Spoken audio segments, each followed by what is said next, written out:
আসসালামু আলাইকুম সবাইকে। নুয়া পিজন লফটের পক্ষ থেকে সবাইকে স্বাগতম। তো সবাই কেমন আছেন? আশা করি সবাই ভালো আছেন। তো দেখেন, আজকে খাবার দিতে একটু দেরি হয়েছে।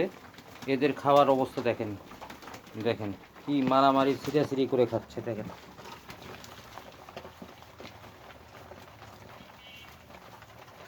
এতটাই খাবারের ওপর হয়েছে, দেখেন ছিটাছিড়ি করে খাচ্ছে।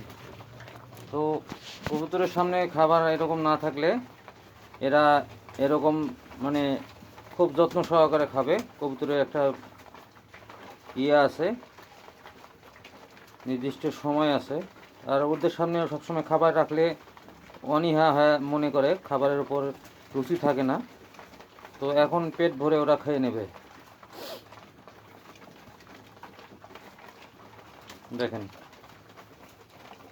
খাওয়ার স্টাইলটা দেখেন। তো ঠিক আছে, সবাই ভালো থাকবেন, সুস্থ থাকবেন। সবাইকে আসসালামু আলাইকুম।